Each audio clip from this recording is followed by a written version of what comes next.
नमस्कार दोस्तों, आज मस्ट इम्पोर्टेंट टॉपिक आपके साथ में शेयर कर रहा हूं, जो कि आप देख सकते हैं। भारत के 12वें प्रधानमंत्री कौन थे मेरे भाई? भारत के 12वें प्रधानमंत्री की मैं बात करूं तो पहली ऑप्शन है मेरे भाई पीवी नरसिम्हा राव। ये भारत के 12वें प्रधानमंत्री की मैं बात करूं तो ये नहीं था मेरे भाई।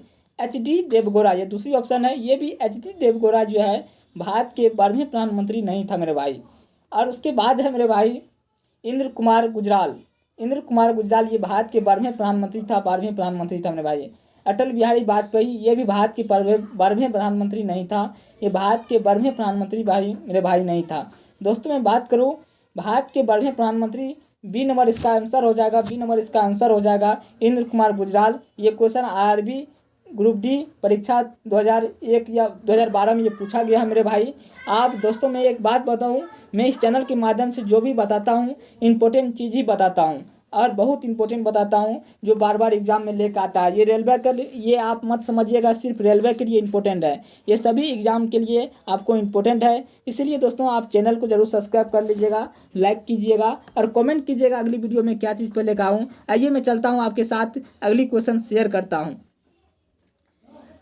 अगली क्वेश्चन है मेरे भाई, अगली क्वेश्चन है, आप देख सकते हैं। अगली क्वेश्चन ये है, अगली क्वेश्चन है अनुच्छेद 79 के अनुसार संसद का अभिन्न अंग होता है मेरे भाई। 79 जो होता है, अनुच्छेद 79 में संसद का अभिन्न अंग क्या होता है?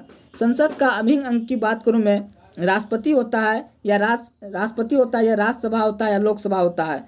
अनुच्छेद 79 में वर्णन किया गया है संसद की जो है मेरे भाई अभिन्न अंग की मैं बात करूं तो राष्ट्रपति भी संसद का अभिन्न अंग हो जाता है, राज्यसभा भी संसद का अभिन्न अंग हो जाता है, लोकसभा भी अभिन्न अंग हो जाता है। यानी कि उपयुक्त में से तीनों जो है अनुच्छेद 79 में वर्णन किया गया है कि संसद का अभिन्न अंग है मेरे भाई। यह अरबी इलाहाबाद एसएम परीक्षा में पूछा गया है, बेंगलोर में भी पूछा गया है। और चलता हूँ आपके साथ, इससे भी ज़्यादा इंपॉर्टेंट क्वेश्चन आपके साथ शेयर करता हूँ मेरे भाई। आप सिर्फ देखते रहिएगा, वीडियो में बने रहिएगा। आइए मैं बात करता हूँ आपके साथ, अगली क्वेश्चन क्या है आप देखते रहिए।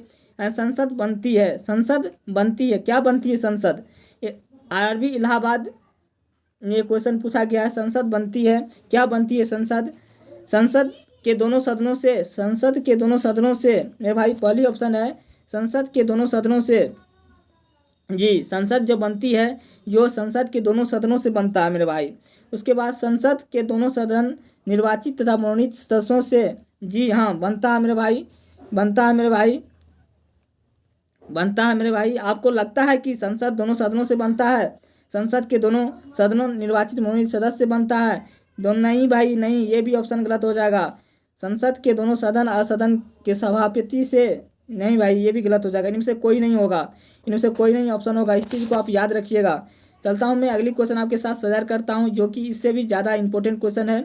देख सकते हैं आप एग्जाम में ये जो बार बार पूछा जाता है, ये भी 3 बार पूछा गया, 2012, 2002, 2008 में ये क्वेश्चन पूछा गया है। ये क्वेश्चन है संसद के दोनों 2 सत्रों के बीच अवधि कितने माह की अधिक से अधिक होनी चाहिए? तो हमारी अधिक से अधिक में बात करूँ तो 9 माह तो नहीं होना चाहिए, 3 माह ये भी नहीं होना चाहिए, 1 माह ये भी नहीं होना चाहिए। दोस्तों होनी क्या चाहिए? ये नहीं होगा, ये नहीं, 3 मंथ नहीं होगा, 1 माह नहीं होगा, तो होगा क्या? यानी 6 माह इसका आंसर हो जाएगा। इस चीज़ों को आप याद रखिएगा। चलता हूँ मैं अगली क्वेश्चन आपके साथ साझा करता हूँ, जो कि इससे भी ज़्यादा इंपॉर्टेंट क्वेश्चन है मेरे भाई। आप देख सकते हैं, इससे भी ज़्यादा इंपॉर्टेंट है। लोकसभा का सत्र 1 वर्ष में न्यूनतम कितनी बार बुलाया जाता है? दोस्तों लोकसभा का सत्र जो होता है 1 वर्ष में न्यूनतम बार कितना बार बुलाया जाता है? 2 बार बुलाया जाता है, 6 बार बुलाया जाता है, 4 बार बुलाया जाता है, 3 बार बुलाया जाता है। दोस्तों मैं बात करूँ लोकसभा का जो सत्र होता है 1 वर्ष में कम से कम 2 बार बुलाया जाता है, 2 बार बुलाया जाता है। 6 बार नहीं होगा, 4 बार नहीं होगा, 3 बार नहीं होगा। तो ए नंबर इसका ऑप्शन सही हो जाएगा, ए नंबर इसका आंसर हो जाएगा। ये भी बहुत इंपॉर्टेंट क्वेश्चन है। आइए मैं चलता हूँ आपके साथ, अगली क्वेश्चन शेयर करता हूँ, जो कि आप देख सकते हैं। अगली क्वेश्चन क्या है? सदन के कुल सदस्यों का कितना भाग वैधानिक चैम्बर की मीटिंग बुलाने के लिए आवश्यक जनपूर्ति है? मेरे भाई जब बता सदन को कुल कितने सदस्य की भाग लेने की आवश्यक है चैम्बर की मीटिंग बुलाने के लिए, तो ये मैं बात करूँ मेरे भाई, कम से कम सदन में 1/10 सदस्य जो है मेरे भाई होनी ही चाहिए। 1/10, 1/4 गलत हो जाएगा, 1/6 गलत हो जाएगा, 1/3 गलत हो जाएगा। यानी कि मीटिंग बुलाने के लिए कम से कम 1/10 सदस्य होनी चाहिए मेरे भाई। ये क्वेश्चन आरआरबी गोरखपुर परीक्षा 2003 में ये क्वेश्चन पूछा गया है। आइए मैं चलता हूँ आपके साथ अगली क्वेश्चन साझा करता हूँ। ये भी क्वेश्चन बहुत इंपॉर्टेंट है, आप देख सकते हैं।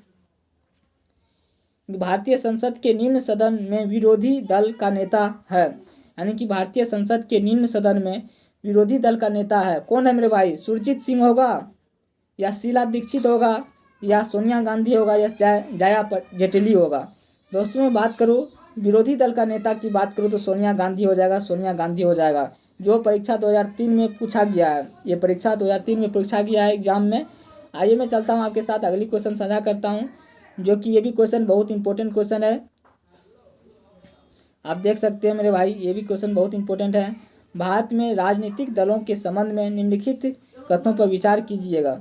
दोस्तों मैं विचार करने की बात करूँ तो ये क्वेश्चन राजनीतिक दलों के निबंधन की व्यवस्था जनप्रतिनिधित्व की अधिनियम 1951 की दी गई है। राजनीतिक दलों का निबंधन चुनाव द्वारा किया जाता है। 4 या 4 से अधिक राज्य मान्यता प्राप्त राजनीतिक दलों राष्ट्रीय स्तर की राजनीतिक दल मानते हैं, या यानी कि अगली ऑप्शन है कि 1999 में सार्वजनिक चुनाव आयोग से मान्यता प्राप्त 6 राष्ट्रीय दल या 48 राज्य स्तर दल होगा मेरे भाई। मैं बात करूं मेरे भाई तो इसका मैं ऑप्शन की बात करूं तो आप इस चीज़ों को पढ़ करके मेरे भाई मैं चाहूँगा कि इसका ऑप्शन का आंसर आप दीजिएगा, कमेंट बॉक्स में दीजिएगा। मैं आशा करूँगा मेरे भाई ज़रूर आप दीजिएगा। दोस्तों आपको मैं ये वीडियो बहुत अच्छा लगा होगा, मैं इसे आशा करता हूँ। अगर अच्छा लगा होगा चैनल को जरूर सब्सक्राइब करके लाइक कमेंट जरूर कीजिएगा। अपनी वाणी को मैं यहीं विराम करता हूँ। जय हिंद जय भारत। और अगली क्वेश्चन भी मोस्ट इम्पोर्टेंट जो बार बार एग्जाम में पूछा जाता है वही मैं लेके आऊँगा। इसीलिए वीडियो में आप बने रहिएगा, चैनल में बने रहिएगा।